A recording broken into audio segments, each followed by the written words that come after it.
Hello everyone, welcome to this video. My name is Emerson Ahari. I'm a Google Earth Engine expert.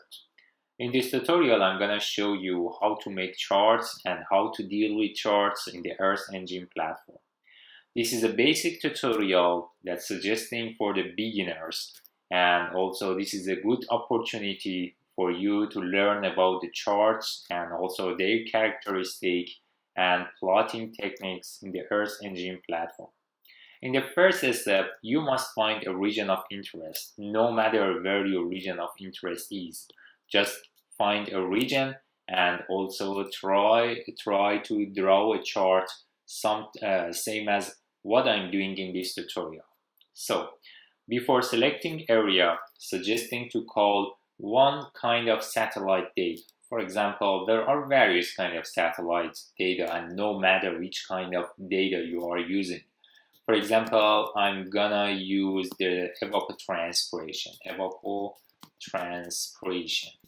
This is one of the useful parameters in the hydrological studies that helps you to get information about the crop water balance in different situations. So as you can see, the modest evapotranspiration data is available, and here you can see some of the modest products.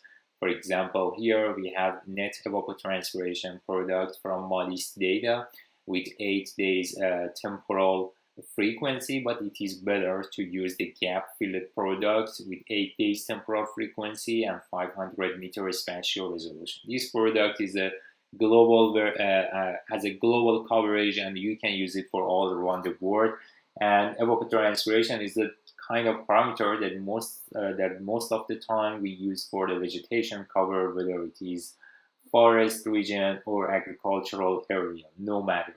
So just here, I'm gonna, for example, select a region in the northwest of United States, in the Idaho, where it is covered by couple of or several agricultural area, as you can see here, and it is a good case study to show how ET or evapotranspiration changes in this region. And no matter you have information about the ET or not, just I'm gonna plot the ET value for a 1 year and also show you how we can make a chart with different characteristics. So now I'm gonna actually make a variable for evapotranspiration data. For example, ET equals to image collection, just like this, and then make a filter date that shows filters your data based on a period of time. For example, here I'm gonna have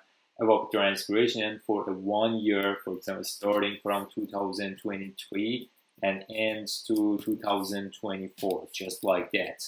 Get a print from ET, then in the right panel under console you will have 46 elements or 46 evapotranspiration data, in which for each date we have 5 bands, it's including evapotranspiration and the other evapotranspiration related parameters. If you want to get more information about the products and bands, just click on the data link, and here go to the description, and you can see this data set is available since 2000, and go to the bands. The total evapotranspiration already estimated by ET band. This is the target band, and also here we have a scale value that should be applied on each ET for each date that we have. So now I'm gonna make a loop to apply the scale factor on each ET for each date. Make a function inside the loop in which each entered image into a function considered as img, and now we will have a new variable as bands that you can select your target band, that is ET, and then you can apply the scale factor using dot multiply, just like that. Multiply 0.1. This is the scale factor that returns the evapotranspiration to the real range of value that should have. Finally, the function returns the bands with the properties of input images. As I mentioned in the previous tutorial, here in addition, in the image collection format, in addition to the bands, we have a properties including some necessary information about the data, particularly time start and time end, that is useful for the time series analysis. Now I'm gonna show you how we can make a plot from evapotranspiration for one of the, for example, for one of the agricultural fields in this region. For example, here you can see there are several fields, and also this is one of the main regions for agricultural activity, at least in the United States. And I'm gonna select one field to estimate evapotranspiration throughout a year. So here, now select the region of interest or the point of interest marked already using marker tools here, using drawing tools available.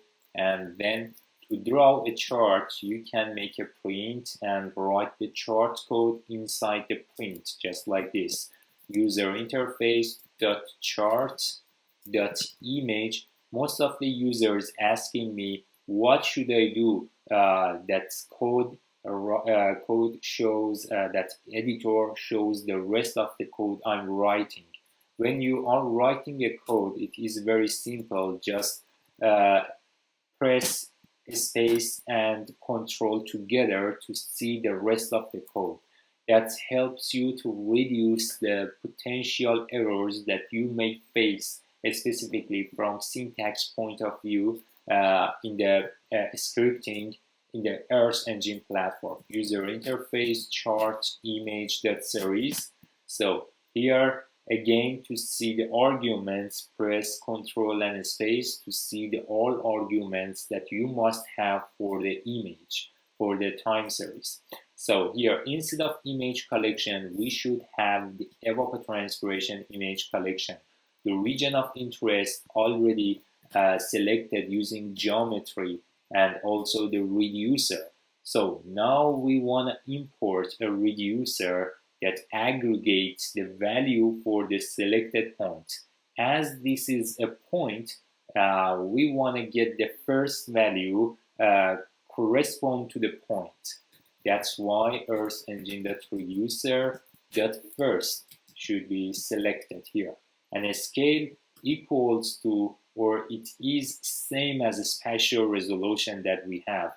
As the data spatial resolution is 500 meter, then the scale value should be 500 meter too. And X properties, or the property we want to have for the horizontal border or horizontal actually line in the chart, actually will be the date, and also the date information already explained by system time start under the properties. That's why system time start should be available in the properties. Because of this reason, all the properties from input image got copied to the output. Run a code again. Now in the right panel, you will have a new chart.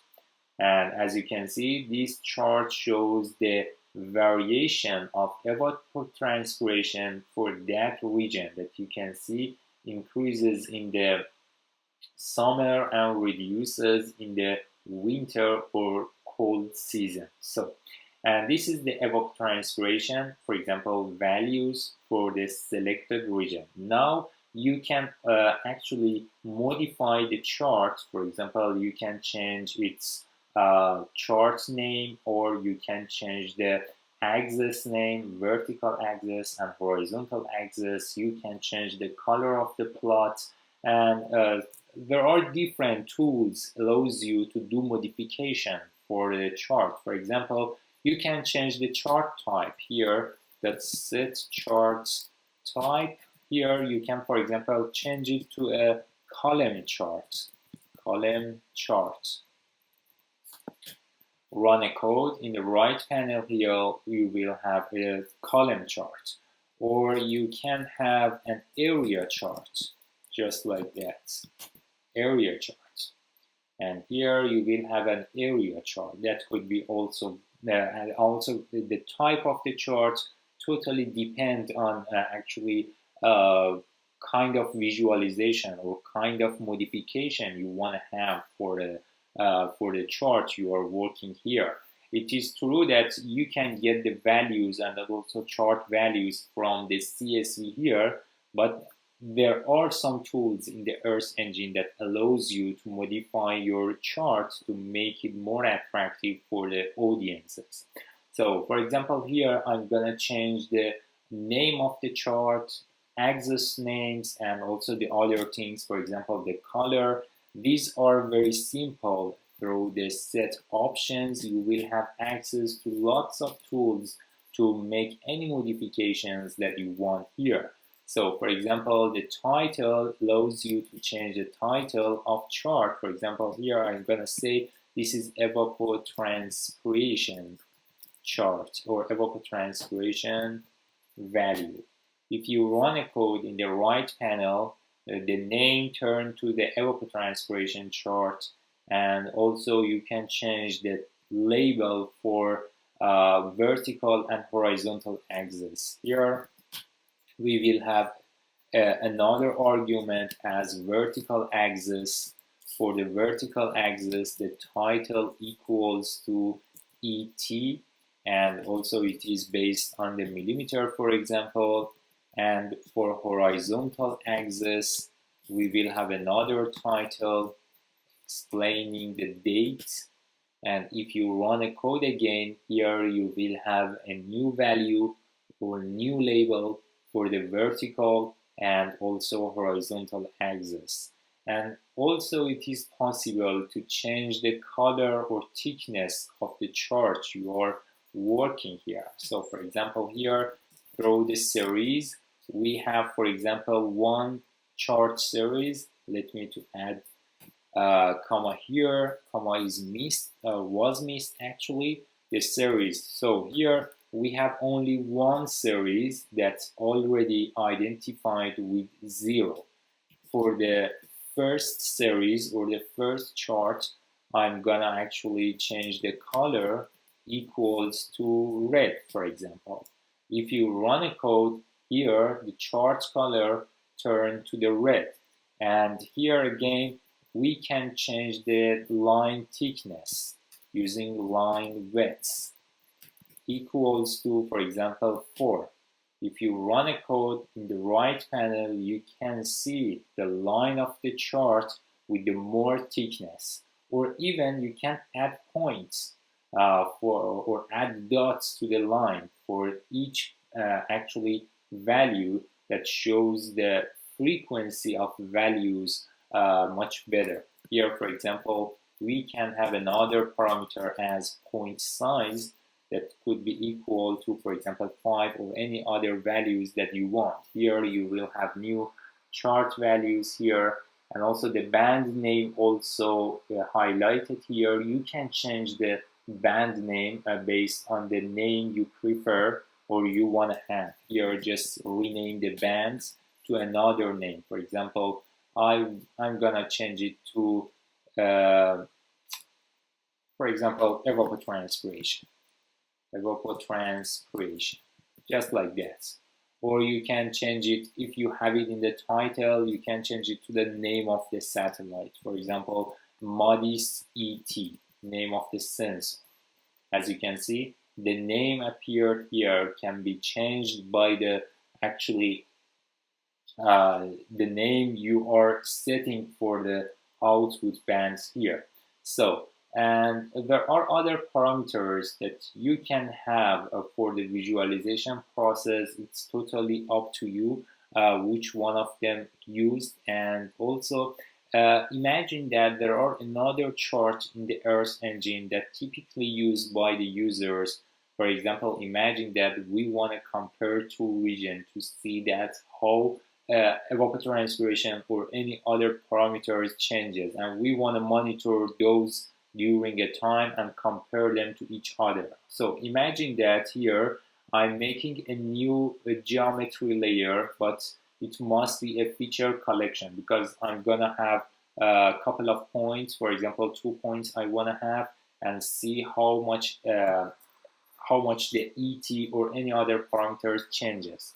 So here I'm gonna select two fields here, one of them from here and another one, for example, from another field. And I want to compare these two fields to see how much their ET value changes during the time. So remember, the geometry type should be feature collection for the second geometry. It is very simple technique, just I can use another type of charts that we will have.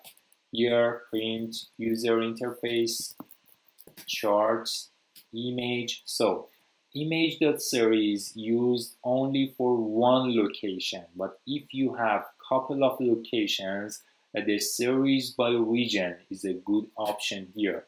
Series by region. So now imagine that the locations I have are not, for example, the only points. For example, they might be polygon. Let me to draw it again, delete and make a new layer. Now I'm gonna have two type of rectangle here from two fields. One rectangle, first change it to a feature collection just like this and click on OK. The first rectangle is for this field and another one is another field. The previous example was related to the point or marker, but the second example is using actually polygon or rectangular structure that could be useful to have different types of geometry for the plotting here. So image.series by region. Now we want to have different series for each region separately. Again, instead of image collection, we will have ET collection. The region of interest now is a feature collection including two different regions, meaning geometry 2. And for each geometry, for each location, for each rectangle area, I'm gonna have the average of pixels. So Earth engine.reducer.min. This is a spatial aggregation here I'm using. The band name already said it is modis ET. The scale value 500. X property equals to system time start. And series properties could be equal to system index. System index.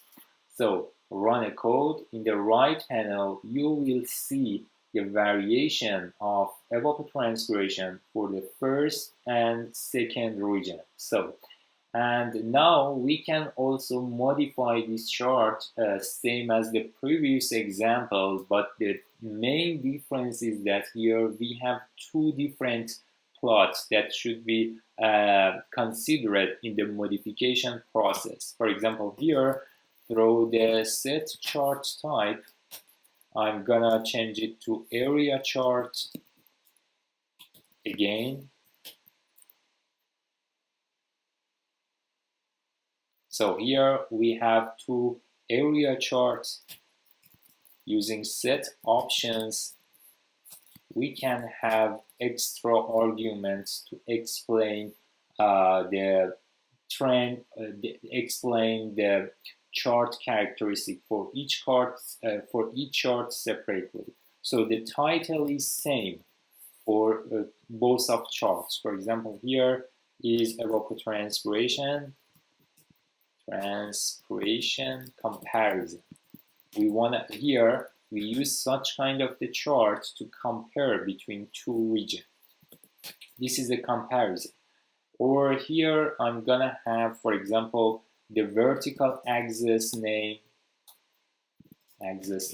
equals to title equals to ET based on millimeter, and horizontal axis equals to, we have a title for horizontal axis, it will be date.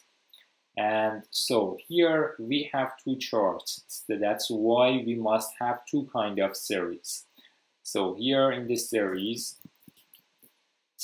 equals to a curved bracket created first, just like this. And we have two charts. The first one is 0, and the next one or second one will be 1. So here for the first one, the color, for example, will be green. For the second one, the color seems something is wrong here. So the color is, for example, orange. It seems something is wrong. I'm trying to figure it out. What the problem is. For example, here, let me to copy and paste this from the previous example. Okay, this is for the first series, and now for the second series we will have another value as number 1. Now the problem solved. I don't know what was the problem, but after using the previous example, problem solved. So here I'm gonna, for example, this one color could be orange, and we can copy all of these characteristics for the second one, for the second shot here. So, and the color is green, for example, and run a code. So here you can see we have a chart with 2 different color and 2 different characteristics. Actually, the characteristic of each chart can be separated using the series item. For example, if you have 3 charts, here you will have 0, 1, and 2. And by this identification number, you can add separate characteristic for each chart. That could be very, very helpful technique for chart visualization in the Earth Engine platform. I hope you like this tutorial, and I tried to give you some basic insights about the chart process or dealing with charts in the Earth Engine. If you want to get more information about the chart data characteristic, just type on browser about Google Earth Engine charts. There are a lot of good examples in the Earth Engine website that gives you a good insight about what kind of works you can do with the chart, and also how many changes you can make in the charts. This kind of example could also very, very useful to test, and also I will add the link of this page below the video on my YouTube channel, and you can use it for your more information. I hope you like this tutorial, and feel free to reach me out and ask your question on my YouTube channel. Thank you for your attention.